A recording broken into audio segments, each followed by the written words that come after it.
Assalamualaikum warahmatullahi wabarakatuh. Kembali lagi di video pembelajaran metodologi penelitian dengan dosen pengampu Bapak Fathor AS SEMM. Bersama saya Nabitul Hasanah dengan akhiran NIM 216 dari kelas manajemen E angkatan 2021. Di video kali ini akan membahas tentang perumusan masalah penelitian. Sebelum kita membahas terkait masalah, terlebih dahulu kita perlu untuk mengidentifikasi kebutuhan objektif atau latar belakang penelitian.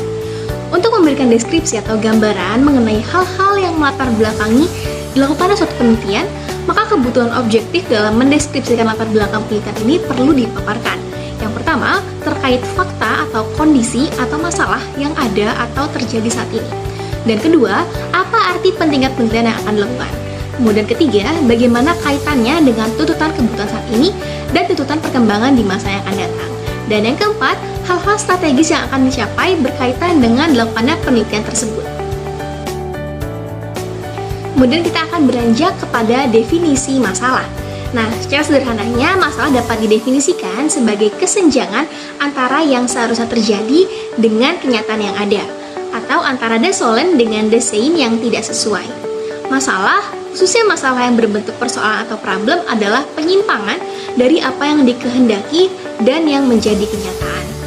Masalah juga merupakan situasi penyimpangan atau gap yang terjadi yang dapat dilihat dari fenomena bisnis, hasil penelitian atau aplikasi suatu teori. Sehingga suatu masalah tidak harus menuntut atau menimbulkan suatu penelitian, tetapi penelitian dilakukan oleh karena adanya suatu masalah. Jadi, seseorang yang akan melakukan suatu penelitian harus menentukan terlebih dahulu masalah apa yang akan diambil. Kemudian, untuk menggali suatu masalah, kita perlu melakukan beberapa langkah terlebih dahulu, di mana pertama kita perlu menemukan fenomena bisnis atau data lapangan.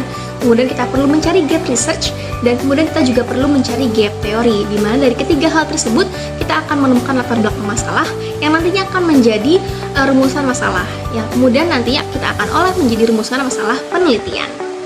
Nah, mari kita bahas satu persatu.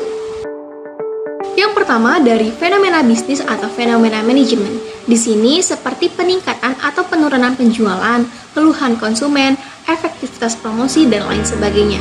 Di mana masalah ini dapat ditemukan di perusahaan melalui observasi, laporan-laporan, berita di koran, maupun jurnal, dan lain sebagainya.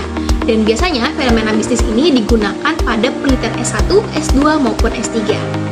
Nah, contohnya dapat dilihat pada data berikut ini, di mana semenjak tahun 2011, penjualan yang tadinya meningkat menjadi semakin menurun, sehingga terdapat masalah yang bisa kita teliti dari fenomena tersebut.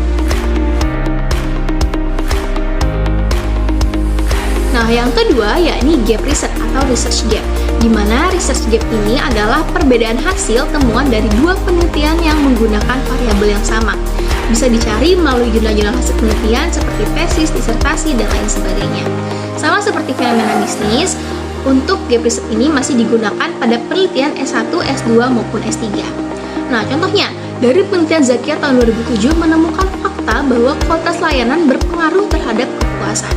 Namun, dari penelitian Darmayanti tahun 2006 menemukan fakta bahwa service performance atau layanan ini tidak selalu menghasilkan kepuasan kepada nasabah, sehingga terdapat gap atau kesenjangan dari kedua penelitian tersebut.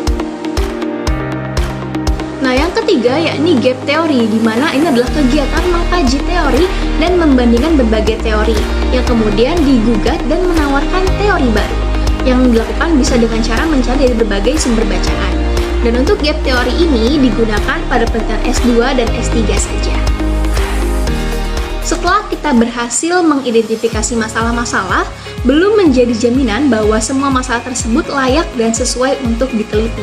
Sehingga perlu dipilih salah satu atau beberapa masalah yang paling baik dan paling layak untuk diteliti.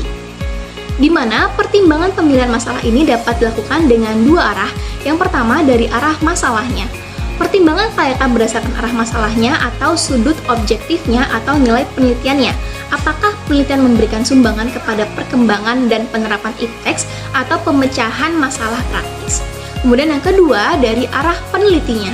Pertimbangan berdasarkan kelayakan dan kesesuaian penelitinya menyangkut dengan kelayakan biaya, waktu, sarana, dan kemampuan keilmuan sang peneliti. Masalah perlu dirumuskan agar tujuan permasalahannya jelas dan tidak menimbulkan keraguan-raguan atau penafsiran yang berbeda-beda.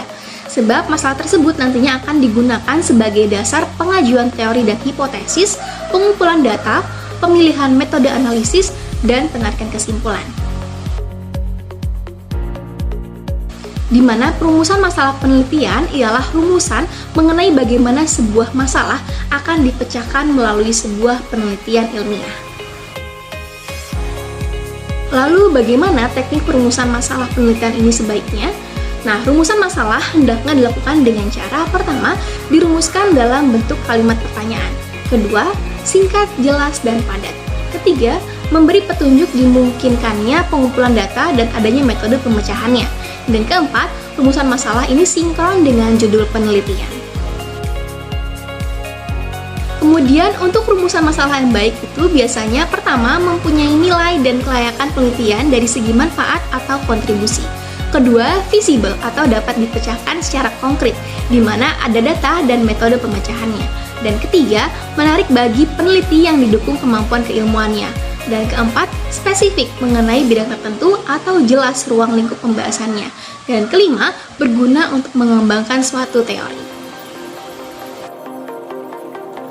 Nah, berikut ini beberapa contoh rumusan masalah. Yang pertama, ada contoh rumusan masalah deskriptif. Ada berapa tingkat kehunian? Nah, berikut ini beberapa contoh rumusan masalah. Yang pertama, ada contoh rumusan masalah deskriptif, di mana ada berapakah tingkat hunian Hotel Lombok Raya, lalu ada apakah iklan yang ada perlu diubah. Nah, kemudian ada contoh rumusan masalah yang inferensial.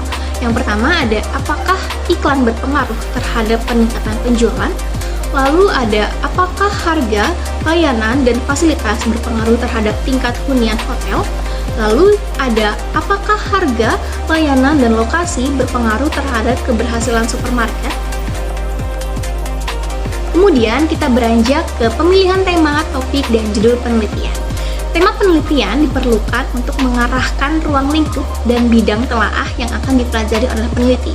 Di sini berkaitan dengan bidang ilmunya. Lalu untuk topik penelitian berkaitan dengan garis pembahasan atau yang bersifat spesifik.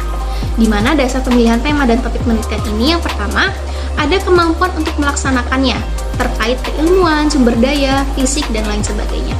Kemudian, data dapat diamati termasuk tersedianya alat pengumpul data. Kemudian, berkaitan dengan kebutuhan masyarakat atau berkaitan dengan pemecahan masalah-masalah praktis. Lalu untuk judul penelitian. Judul dirumuskan atau dibuat berdasarkan masalah-masalah yang akan diselidiki. Judul penelitian harus mampu memberikan gambaran umum atau gambaran secara keseluruhan masalah atau masalah-masalah yang akan diungkapkan. Menurut Nawawi 41. Nah, judul penelitian dimaksudkan untuk memperjelas dan mempertajam ruang lingkup dan bidang telaah dari tema dan topik penelitian yang sudah dibentuk. Nah, lalu bagaimana caranya untuk memilih judul? Nah, pertimbangan memilih judul pertama, 1. Tampak ruang lingkup dan metode pembahasannya. Kedua, tampak ruang lingkup objek penelitiannya. Di sini terkait populasi dan sampel. Lalu ketiga, berkaitan dengan tema dan topik penelitian. Lalu keempat, mempertimbangkan masalah yang dihadapi. Kemudian kelima, mempertimbangkan juga bidang ilmu yang dipelajari atau dikuasai. Dan yang terakhir, judul hendaknya yang sedang aktual. Kemudian, judul juga hendaknya dibuat dengan singkat dan jelas, tidak perlu semua variabel disebutkan dalam judul, kemudian tidak berarti ganda atau menimbulkan tafsiran lain. Kemudian yang keempat, mempergunakan istilah yang sudah umum. Lalu kelima, mempergunakan bahasa yang baku. Dan yang terakhir, tidak lebih dari 3 baris, karena judul yang terlalu panjang pastinya akan membuat pembaca bingung. Nah, berikut ini contoh hubungan antara tema, topik, dan judul. Nah, untuk temanya di sini mengenai perilaku konsumen. Kemudian untuk topiknya mengenai green marketing. Lalu judulnya kajian perilaku green marketing konsumen. Sekian yang dapat saya sampaikan. Bila ada salah kata, saya mohon maaf. Terima kasih dan wassalamualaikum warahmatullahi wabarakatuh.